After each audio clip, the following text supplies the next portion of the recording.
কায়দা আছে। আপনারা টাকা দিয়ে আনছেন বলে আপনাদের গুণ গাইব সে কথা ভুলে যান। ওই ভেন্ডি বাড়িতে ঘুরে দেন, প্রহ্লাদ যা বলে স্পষ্ট বলে, তাদের ডাকতে পারেন না ডাকতে পারেন। কীর্তনিয়া যেমন আচার বিচার মানে না, সব খায়, আর আপনার হরিবাসন বসানোর পরে আগে চিকেন পকোড়ার দোকানটা বসান। দুজনে যদি সমতুল্য হন, কবজমালা কাজ করবে? বলুন কি গো? তাহলে তো সকলের কাছে হরিনাম শুনলে মুক্তি পাবেন। তাহলে বলছে কেন? অবৈষ্ণব মুখদিগণাং পূত হরি কথামৃত শ্রবণানৈব কর্তব্য সর্বোচ্ছিষ্ট যথা পায়। আচ্ছা, আমাদের দুধ খেলে কি হয় গো মা? দেখবি, তোকে বড় বড় কথা বলতে বলছি, তুই কি আমার মা নাকি? হ্যাঁ,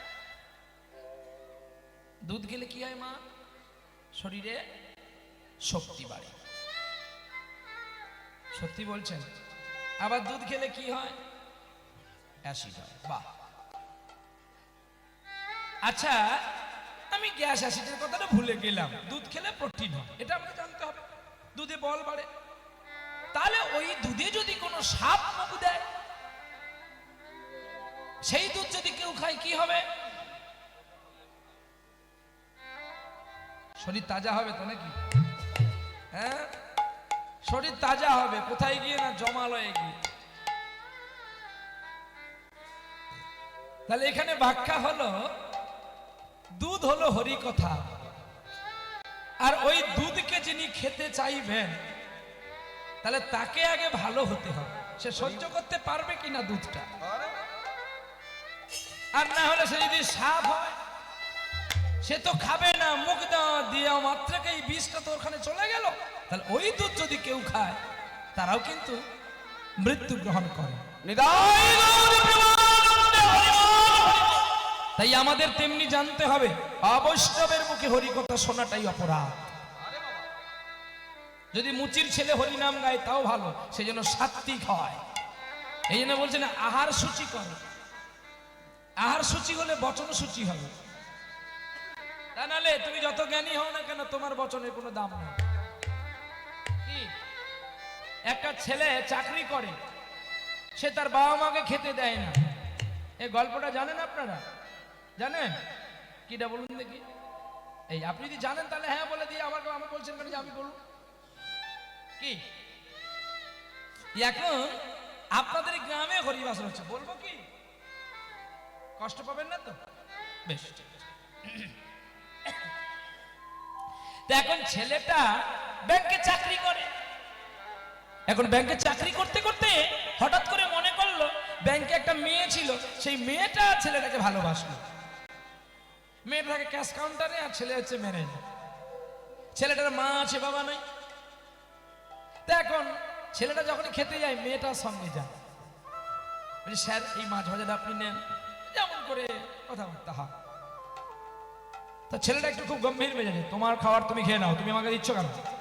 আমি যখন খেতে আসি তুমি আমাকে বিরক্ত করো কেন? কেয়ারটেকারকে বলে দিল আমি যখন খেতে আসবো যেন না আসে। দমবালা ছেলে, শালা তোর বাপ ঠাকুরদা সব দমের গাড়ায় মরে গেল, দম দেখাচ্ছিস। একটু পরে তো দম হালকা হবে। দাঁড়া, সাপ যতই ফোনা ধরুক না কেন, যদি সাপুরিয়া ভালো হয় না, শালা সব শালা সাপ কিন্তু ঠোঙাই গিয়ে। নিতাই তোর বাপ গেছে, দাদু গেছে, তোর সকলে গেছে, তুই তো ছাড় পোকা। হ্যাঁ, এইবারে দুদিন চার দিন যাওয়ার পরে মেয়ের প্রতি মায়া পড়ে গেছে, ভালোবাসা হয়ে গেল। গ্রামের লোক বলছে দেখো তোমার ছেলে ভালো নয়, এই মেয়েটার সঙ্গে একটু কথাবার্তা বলে। তার ছেলে কাজ সেরে আসতে মা তাকে বলছে হ্যাঁ রে খোকা, গ্রামের মানুষ আজকে টাকা তুলতে গিয়ে দেখলো তুই নাকি আর সেই মেয়েটা এক টেবিলে বসে খাওয়া দাওয়া করছি। তো ভালো, তুই যদি ভালোবাসিস তা নিয়ে চলে আসবি। তোর বাবা তো ভালো ছিল রে বাবা, তা তুই কেন এমন করছিস শোনা? তা ছেলেটা যেই মায়ের অনুমতি পেয়েছে, বিয়ের আয়োজন করলো, বিবাহ হয়ে গেল। কিছুদিন যাওয়ার পরে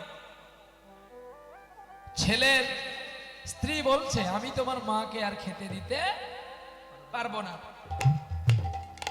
সেদিন ছিল কিন্তু দুর্গা অষ্টমী। তখন মা শুনতে পেয়েছে আর মা শুনতে পেয়ে মা বলছে, খোকারে আমাদের মধ্যে কেন, আমাকে নিয়ে তোদের মধ্যে কেন, ভালো জগৎটা নষ্ট হবে, তার চেয়ে তোরা ভালো থাক, আমি আমার আলাদা করে খাবো। বলছে, মা তোমার কথায় আমি চলবো না, আমার কথায় তুমি চলবে। তুমি আমায় কষ্ট করে বড় করেছো, আর আমি তোমাকে ফেলে দেবো এই স্ত্রীর জন্য? তখন স্ত্রী বলছে, দেখো ভালুক নাচ দেখেছো? ভালুক ঘন্টায় ঘন্টায় জ্বর আসে, পুলিশ আসলে জ্বর ছেড়ে যায়। তুমি যদি আমাকে নিয়ে বাঁচতে চাও তাহলে বাঁচবে, আর যদি তুমি মাকে নিয়ে বাঁচতে চাও তোমাকে জেলে ঘানিয়ে মারবে।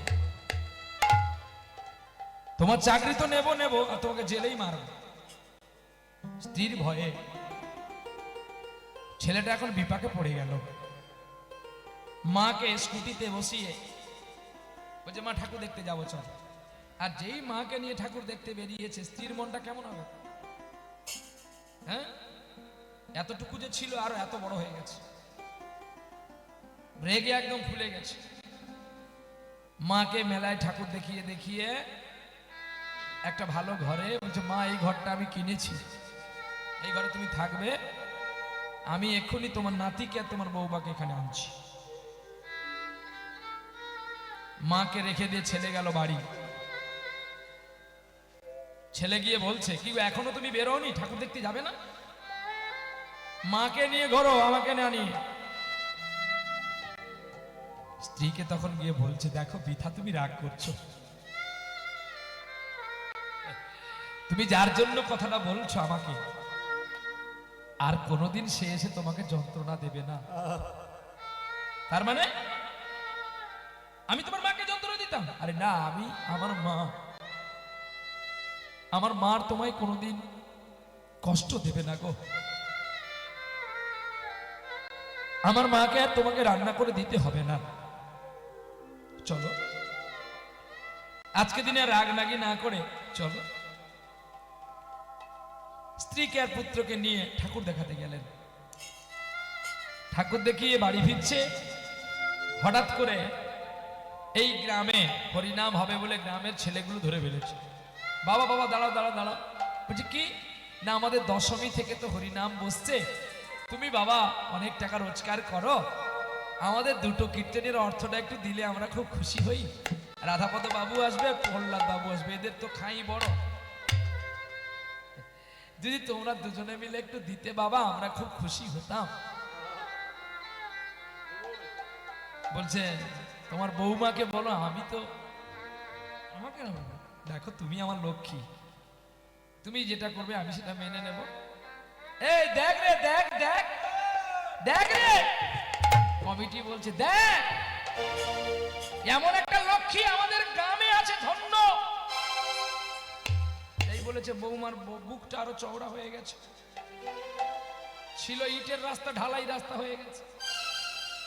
বলছে, কালকে সকালবেলায় তোমরা ব্যাংকে যাবে, আমি টাকা উঠিয়ে দেবো। মা রে, তোর দীর্ঘায়ু হোক, তোর স্মৃতি সিঁদুর অক্ষয় হোক মা, তোর মতো যেন প্রতিটি ঘরে ঘরে আমার লক্ষ্মী আসে। ছেলেটা মনে মনে ভাবছে, সাপুরিয়া তো খেলা দেখলি, সাপুরিয়াকে সাপটা কি ধরলি? সাপটা ধরলেই বুঝতে পারতি ওর কতটা বিষ আছে, কিন্তু ওর বিষে যে জর্জরিত সেই জানে একমাত্র। বাড়ি আসলো, টাকা দিয়ে দিল। পরের দিন টাকা নিয়ে এসছে, বলছে না না, টাকাটা আমরা গরিব আসরে নেব, আমাদের যে তুমি টাকাটা দিয়েছো তোমার নাম শুনতে পারো, তোমাকে তো দেখেনি, তাহলে এখানে সবাই দেখবে ভক্তবৃন্দ যে তুমি কীর্তনীয়দের টাকাটা দান করছো। রাতের বেলায় খেতে খেতে বৌমা তার স্বামীকে বলছে, একটা কথা বলবো? কই গো, আমি কি বলছি? হ্যাঁ বলো। এই দেখো আমি কি বলছি, হ্যাঁ বলো বলো। কালকে টাকাটা দেওয়ার সময় যদি তোমার মাকে আনতে, আর মায়ের হাত দিয়ে টাকাটা দেওয়া হতো, তুমি সত্যি বলছো মাকে আনবো? যার মা তার ব্যথা হয়, অন্যজনের কি আর ব্যথা বোঝা যায়? আমি সকালে গিয়ে মাকে আনবো। গেলেন মার কাছে স্কুটি নিয়ে, আর যেই মায়ের কাছে গেছে কতদিন তো মা তার ছেলেকে দেখেনি, জড়িয়ে ধরেছে। প্রতিটি মা চায় ছেলে তার বড় হোক,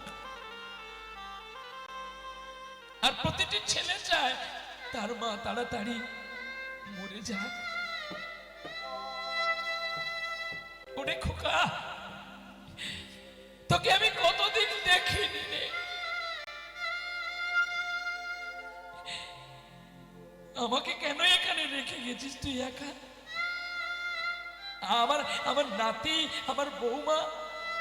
মা, আমি এসছি তোমাকে নিয়ে যাব, কারণ আজকে আমাদের বাড়িতে, আমাদের গ্রামে কীর্তন হচ্ছে, আর এই কীর্তনের টাকাটা তোমার বৌমা দান করেছে, সেটা তোমার হাত দিয়ে দেবে বলে।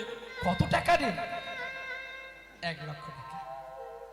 খোকা, তুই তো কীর্তনিয়াকে 1 লক্ষ টাকা দিচ্ছিস, ওখান থেকে আমাকে 1,000 টাকা দিবি, আমি একটা কাজ করব। 1,000 টাকা নিয়ে তুমি কি করবে? করব। দিবি বল না? দেব মা, দে, আগে দে। কি করবে তুমি একটু বললে না আমাকে?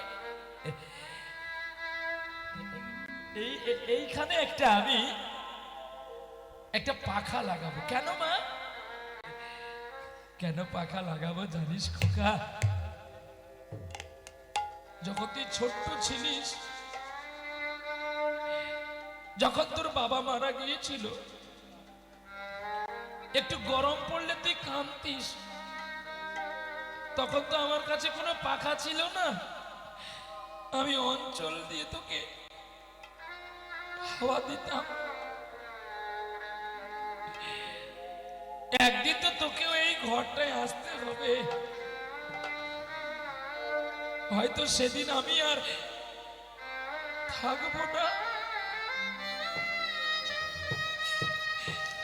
তোকে কে বাতাস দেবে রে খোকা?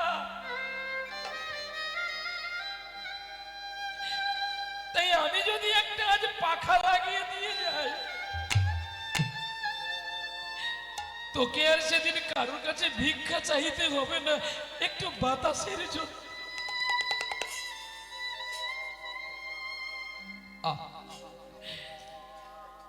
মা মা বলতে বলতে ছেলেটি মায়ের কোলেই বিসর্জন নিয়ে নিলেন, আর মাও ছেলেকে জড়িয়ে কাঁদতে কাঁদতে মাও বিদায় নিলেন।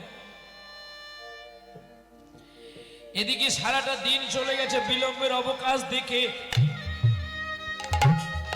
বৌমা তার ছেলেকে নিয়ে বৃদ্ধাশ্রমে আসলেন।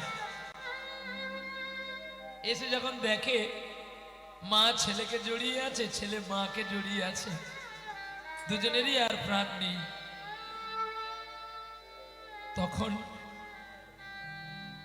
তখনই ওই মায়ের ছেলেটি বলছে, মা, জীবনে কোনো যদি ভালো কাজ তুমি করতে না পারো,